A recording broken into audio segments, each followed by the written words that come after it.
To talk to you a bit today on the banishing, what's commonly known as the lesser banishing ritual of the pentagram, which name I do not care for because it is neither lesser nor only used as a banishing pentagram.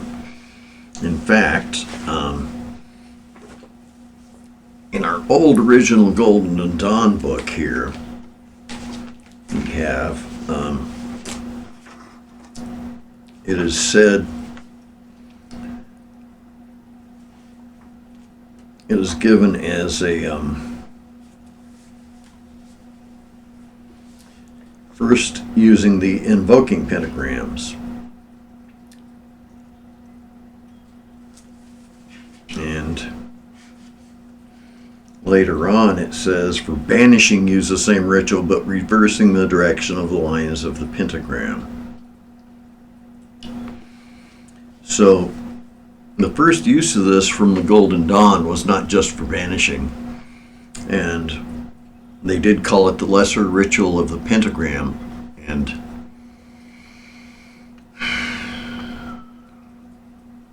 let me explain something about that. A quick overview of what you do is you do the Kabbalistic cross. You go to each quarter, you draw a pentagram, you make a circle around the thing, you draw a pentagram at each quarter, you invoke the angelic forces or archangelic forces associated with that quarter. Then you finish up with a Kabbalistic cross again, and I'll go over these things one at a time. But first, where the heck did this thing come from? Well, that's a good question. And even though we kind of know where it came from, we don't really know where it came from. The Golden Dawn was founded by 3 members. And one of them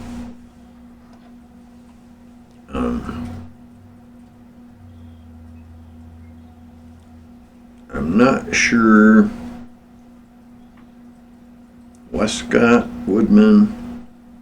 Mathers, Woodman, and Westcott were the founders. Anyway, one of them found in some place, and stories vary, but supposedly it was like in a old bookstore, in a book, found the ritual, found some cipher documents which elucidated the ritual of the pentagram in addition to the first few degrees of the Golden Dawn, up to the 5th degree, the Adept's degree. And here's an idea, if you can see this. I don't know if we can get this. Yeah, not very clear, but this is an example of the cipher manuscripts. And you know, we have the key to them so we can uncipher them, and there is some reason to suspect the accuracy that Mathers had something to do with writing the ritual that the Golden Dawn, in other words, didn't find them, that they wrote the rituals themselves. But I say that you can find some internal evidence to the contrary, showing that it would appear that they did not, or at least who wrote the inner rituals, they did not understand the pentagram ritual very well. So it seems to me unlikely that they would have written it. And I'll tell you what I mean, and then I'll tell you what the problem is. So, it doesn't matter who came up with it, not really. It's a good ritual, and it has a lot more aspects than just banishing. So, in the outer order, or I mean in the inner order of the Golden Dawn, what they said about it, a couple things that indicated a lack of understanding of the whole process, which makes me wonder, if they really wrote it. But anyway, so what they say, blah, blah, blah. There we go. Traced as a symbol of good, it should be placed with a single point upwards, representing the rule of divine spirit.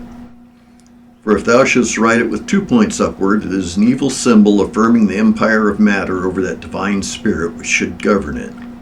See that thou doest it not. It has in great italics here. And that's a complete misunderstanding of how to use that. A pentagram only means that if you want it to mean it by drawing it that way. What it represents to me is bringing the spirit down into the earth and enlivening the earth. Malkuth, the kingdom, and bringing that spirit down in the kingdom where it is hidden anyway. Anybody who studies the symbol of Malkuth will come to the conclusion, and here I should clarify a little bit, but will come to the conclusion that Malkuth has the divine spirit, the highest, hidden within it. So, even though it appears to be the lowest, it contains the highest within it. And I should go over this a little bit. To understand this instruction or video on the ritual of the pentagram, I'm going to refer to some things which I'm not going to explain in this video, but they will be explained in other videos and things. One is that a person have some basic understanding of the tree of life, as it is given in Hebrew Kabbalah. So you've got Kether at the top, Malkuth at the bottom, and you've got the 10 spheres, 7 spheres for the planets. Okay. Malkuth. And these are arranged in a diagram. And if you don't know this, you'll need to find it to understand what I'm going to go into next, which is the Kabbalistic cross, which is the start of the pentagram ritual. The other thing a person might need to know, and I would recommend, is I'm not going to go in the full symbolism of the pentagram here. And I know we've covered it elsewhere, but if you have any questions on these things, I'll be glad to answer. And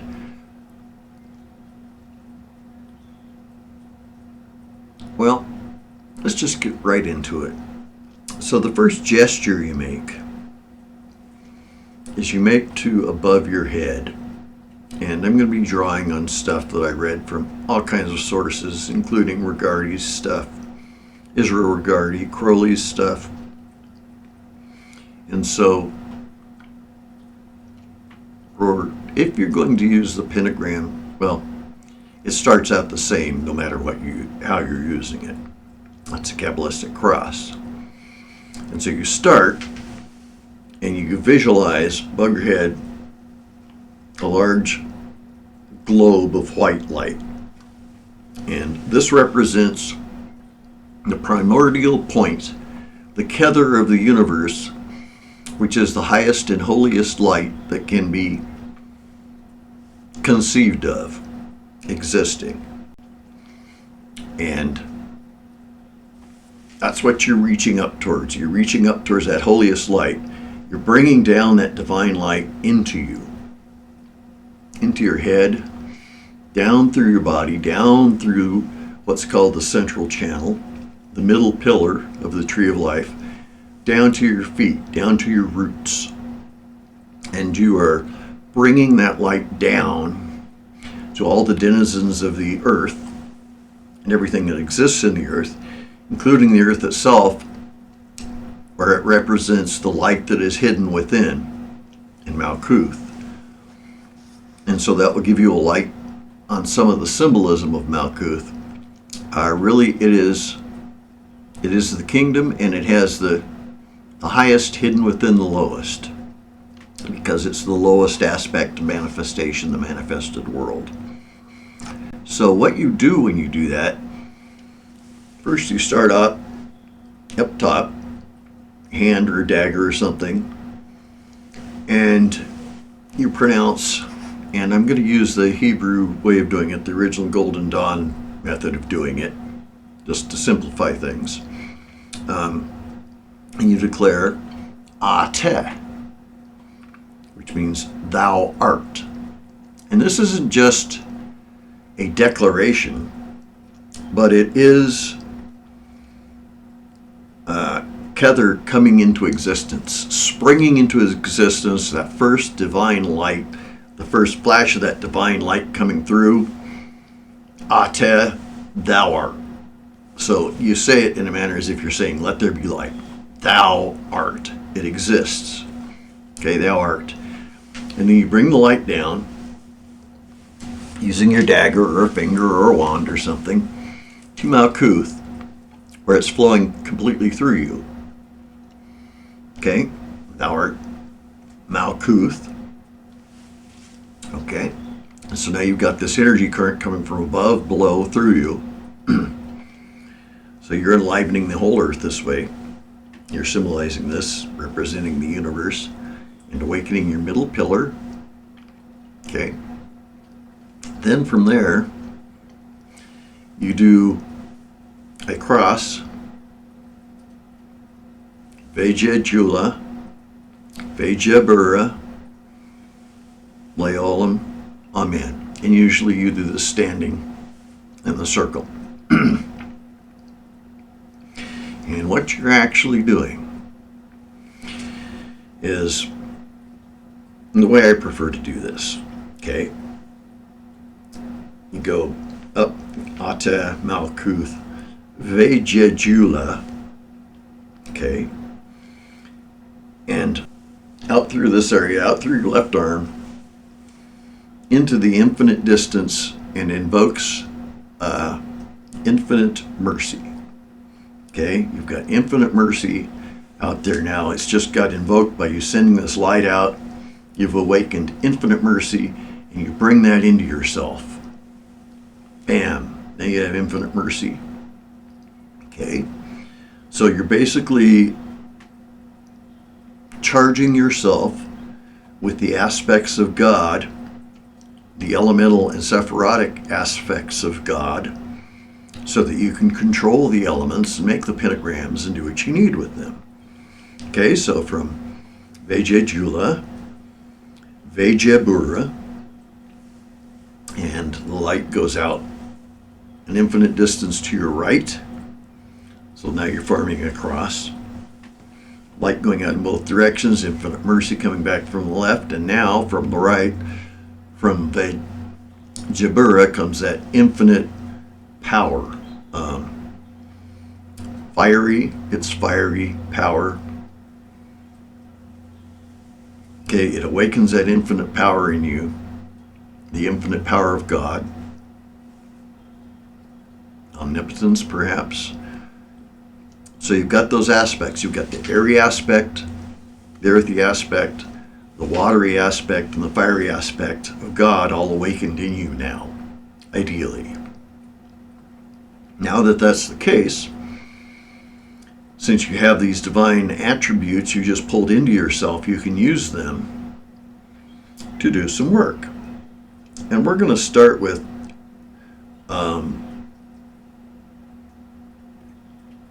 there are several different ways to do it. The standard banishing ritual, as I ran across it, uses just the banishing pentagram of the earth at all four corners. Okay, and you're just banishing. It's not too exciting. We're going to do something almost the same, but a little bit different because I prefer this method. So I'm going to do like the Golden Dawn book, and they gave it for their lowest degrees, which makes me think that they really didn't comprehend the power and principles of this.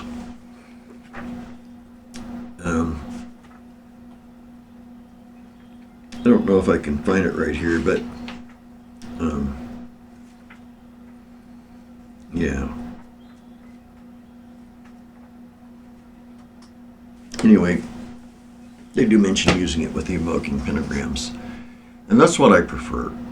So you go to the east, and you either make the invoking pentagram of earth for all of them, which is a common practice, which is okay, because earth, as containing all of the elements, is fine for banishing them. It's the only one you can really use for banishing all of the elements.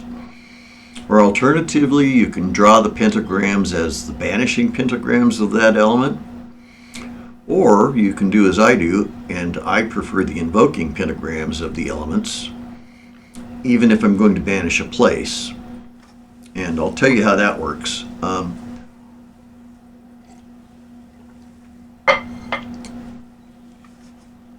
You can't really banish the elements from a place so much.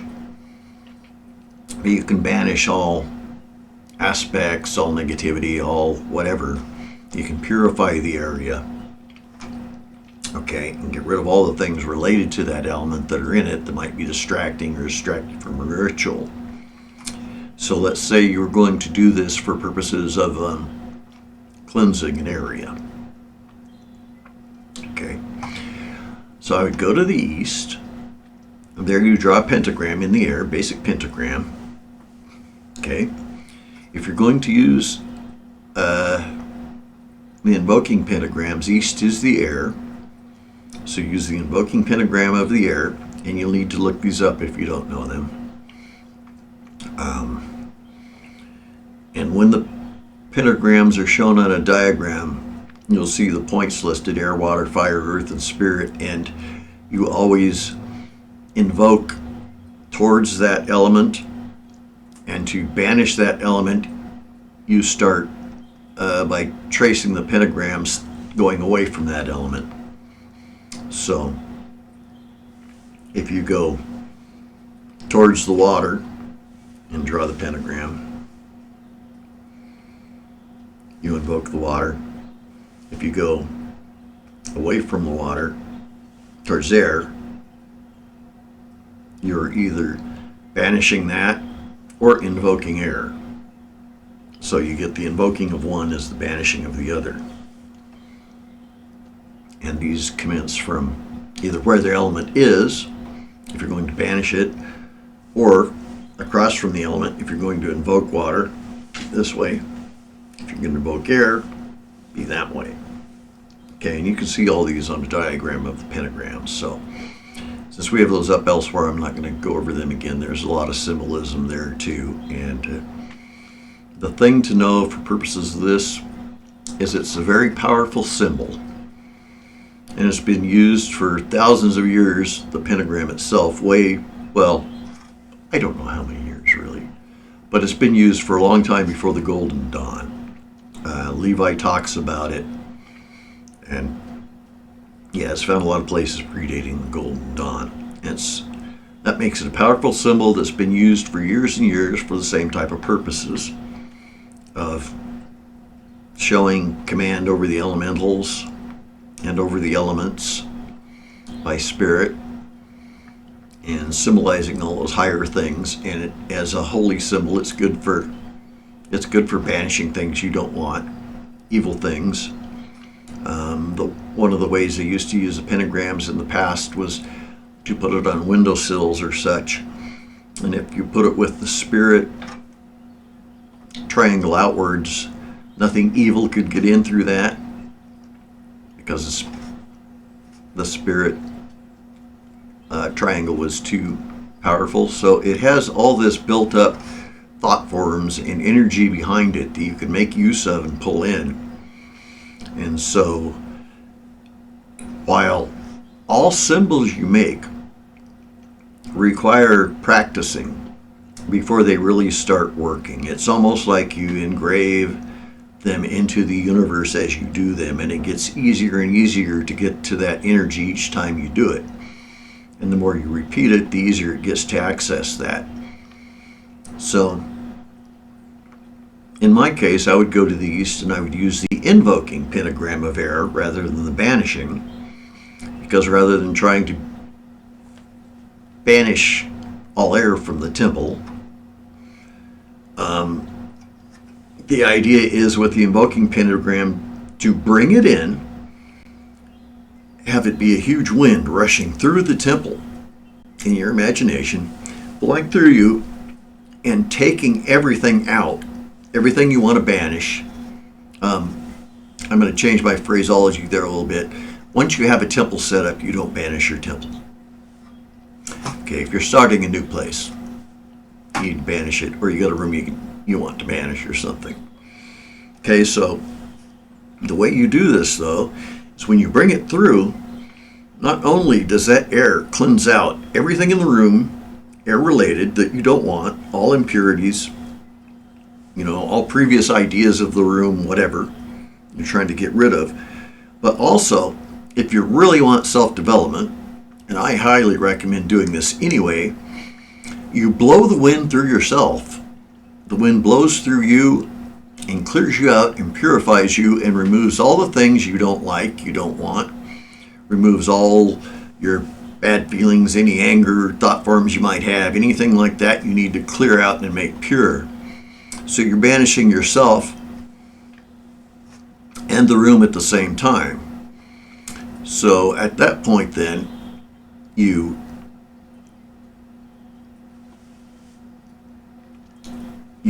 put your wand or whatever at the center of the triangle. You make your little sigil, and they recommend using the sigil of air for east and etc. So you do that in the center, and you draw, and you're letting this light come down through you, still coming down from Kether, that highest point, the holy sacred light, okay? And you're putting it out from the center of that pentagram, and you go around to the south, okay? And you make that circle, that arc of the circle around to the south, where you make another pentagram. And this time, to do it this way, which is my preference, you use the invoking pentagram of fire. And the same way, fire comes through, burns up all impurities, also goes through you, cleanses you, and burns up all of your impurities, okay? And then you do the same in the west with the water pentagram, same in the north with the earth pentagram. You've got 3/4 of a circle, then you always take that circle right back to the center of the first pentagram in the east that you did. And I would recommend not just using regular pentagrams, but also including the color. So use the colors of the elements to make the pentagram in that color, because that only seems to strengthen the things. In the same way, when you're pulling the element through you, use the color. Fire is a blazing red that flows, Earth is black or brown, heavy, dense, and you're pulling it through you. And you do that with all the properties of the elements. So when you're pulling the earth in and cleansing things with the earth, and you're pulling it through you, it has that aspect of earth, that weighty, heavy, cleansing aspect, the way sand and things make filters for water and cleanse it out. Same type of thing. It scrubs you clean, scrubs the area clean. So you do that with all the elements. If you're bringing through fire, it's very hot, blazing red, so you do the obvious there, okay? Then once you're done with that, you return to the center of the circle that you have made. You visualize it, and the pentagram's blazing around you. And then you invoke the angels and archangels. And before me stands Raphael. Okay, and these angels and things will vary in some versions, and that's okay. We used in our temple for a while, we used the old heads of the elements, Peralta, Nixa for the Undines, Peralta for air, and those guys. But the Golden Dawn method is to use the archangels, which is perfectly fine. So Raphael in the east, and they've got images of Raphael you look up if you want to get a visualization of the color and such. Generally in Western Hermetics, it's the simple aspect. So Raphael is usually in yellow, To the right is Michael. To the left, Gabriel. To the left, Uriel. To the rear, Gabriel. So, and actually I should say it the way he said, before me stands Raphael, behind me stands Gabriel. To my right stands Michael. To my left, Uriel. Okay. And these may vary a little bit too as far as the angelic names, but the important thing is, in this context, that you imagine that the heads of the elements are there assisting and guarding you and protecting you. And then it usually finishes up with something like, and in the pentagram, and in the column stands the six-rayed star, or something of that nature. And then you do the Kabbalistic cross again with the same meanings. Kether, Ateh, thou art, and such. And you finish it off that way. Leolam, Amen. Another thing I like to do, which I didn't mention when I first mentioned it, you're doing the Kabbalistic cross, Ateh Makuth, Vejijula, Vejibura, on Leolam, Amen. Leolam means more or less on the order of throughout the generating ages type of thing. I like to use that to send that light both in front of me and behind me at that point. So, not only am I across, but also the light comes through the front, Tiphareth, and back. So really making you a six-fold star. In the column stands a six-fold star. So you bring in the divine forces, associate yourself with them, become one with them, and do your banishing as a form of deity. You have these powers in you. Then you invoke them again, and you're done. So you've banished yourself in the room. You've cleansed yourself by the elements. And this are two things. Cleansing by the elements is well known in Hindu stuff. Can't think of the name off the top of my head. They don't refer to the pentagrams or anything, but you purify the elements. And by doing this within yourself, not only are you accomplishing your goal of banishing, you're also banishing and purifying yourself, and removing the bad character traits if you want, whatever you're trying to banish in yourself. And at the same time, by doing all the four elements and doing it repeatedly, you're equalizing the elements in yourself. So the whole system of the Golden Dawn, their first 5 degrees, is based on that. Oh, they had some portal degrees and things in there, but basically up to the 5th degree is up to Adept is based on that. You've got 1 degree per element for each element, which you're supposed to master that element and do those exercises and things. And then in the 5th, you get that spiritual awakening. You get let into the inner order. Now, this is a example or a rehearsal of self-development, how the universe functions. And one of the main tasks of self-development, as mentioned and as understood by the real magicians, is to balance the elements within you on all planes. And once you have those elements balanced, the 5th element, the Akasha, becomes accessible to you. And this is where what they call the second development, where the Tiphareth, the solar sphere, awakens in a person and makes them basically what the Golden Dawn called a lesser adept. So this ritual itself, in rehearsing all of this, actually is leading to your self-development as if you were going through those elemental rituals and things. It's not as powerful as having the initiations into the Golden Dawn and the rituals if they're done right. I will add if they're done right. And by that I mean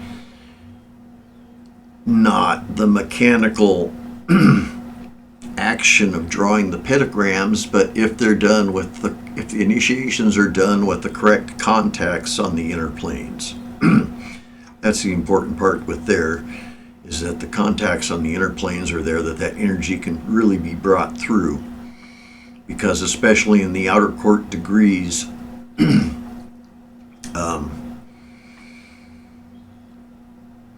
anyway, we won't go there, but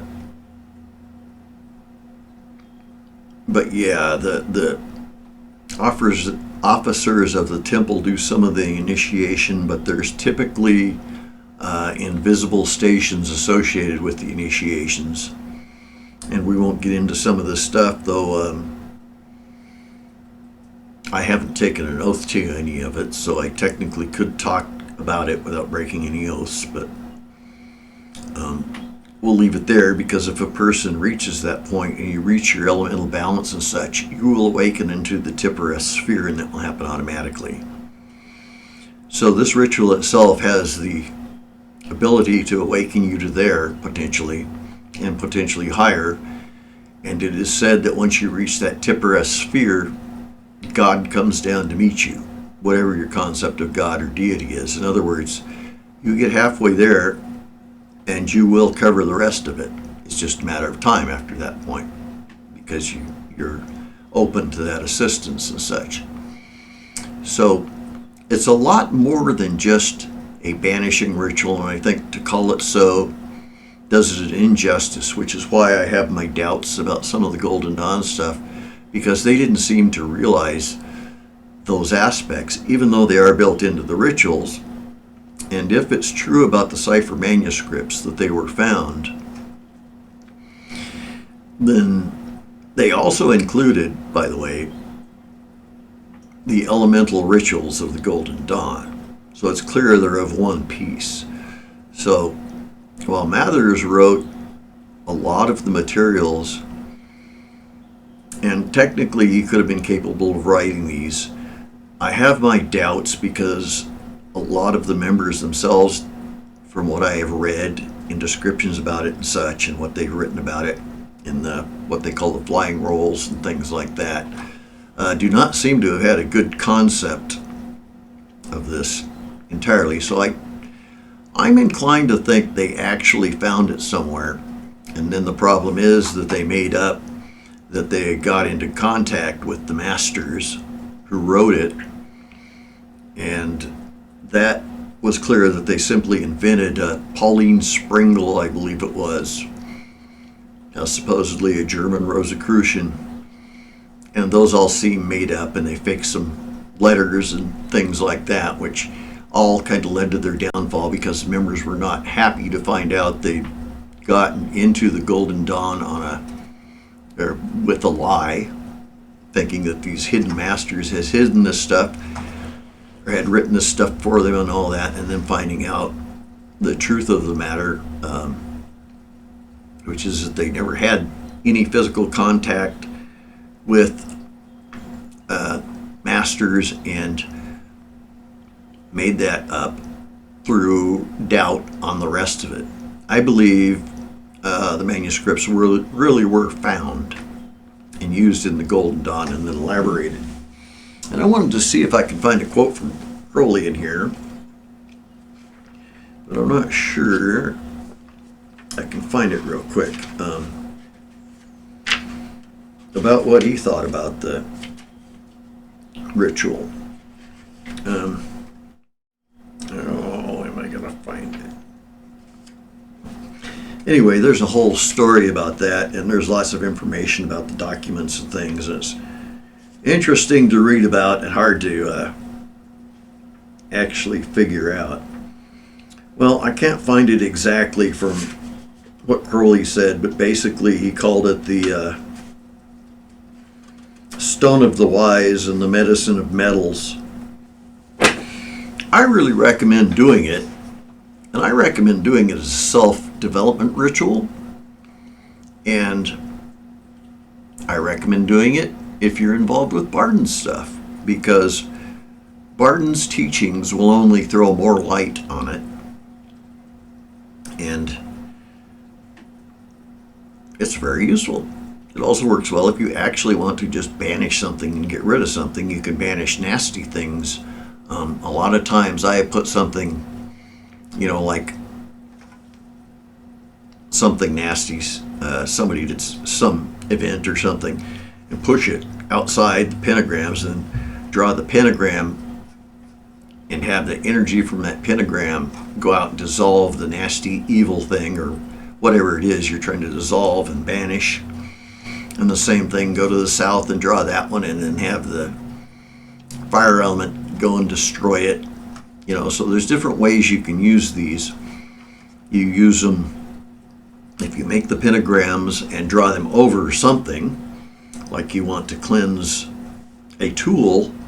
Okay, you can use these pentagrams the same way by either using the invoking pentagram and pulling the element through it to cleanse it out, which is my preference, or use a banishing pentagram. At any rate, you're banishing and cleansing that using the pentagram. So the ritual is a lot more than it seems on the surface, and if you work with it, you actually work on pulling these energies down, and from the Kabbalistic cross especially,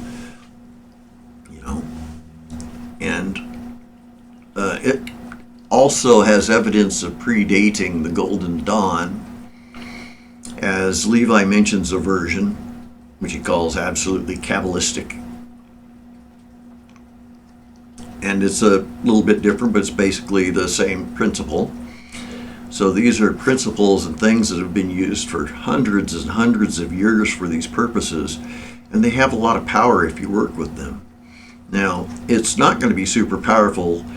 You need to get in contact with these forces and bring them into you. You need to become at ease with them. You need to become comfortable with them, and then you can really begin to use them. But it takes repetition. And when I was starting out many years ago, I did it every day, and most of the time twice a day for about 2 years. And what you find is you just keep learning more and more and more.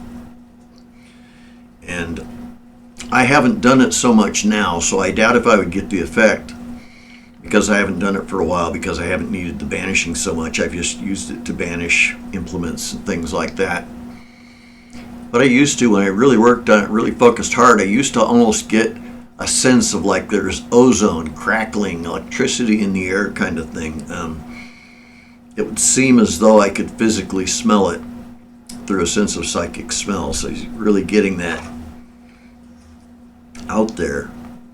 So you can really get some serious effects, and I think right down onto the physical plane, though again, that's going to take more and more repetitions.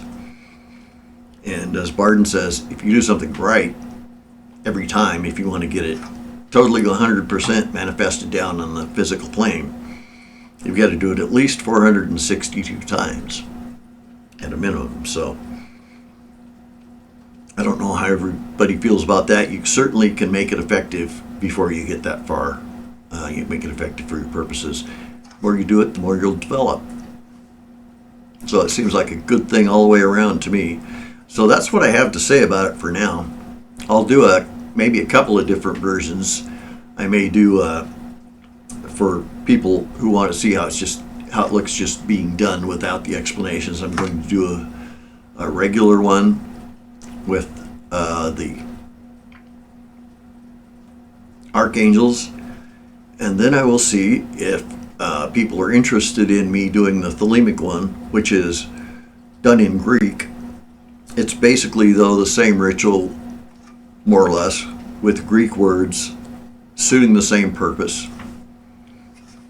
It's just a slightly different practice of it. And you'll find lots of versions out there, but I think to understand the integration of the elements and the acacia, and the acacia comes up automatically when you've got your elements balanced, and you don't have to work for getting it. You can work with it at that point. The more balanced you get the elements, the more you'll be able to work with the acacia, and the more you'll be in harmony with it. The acacia, or spirit, represents harmony, and things that are disharmonious to it will not. Things that are disharmonious, pardon me, do not accord with spirit well. So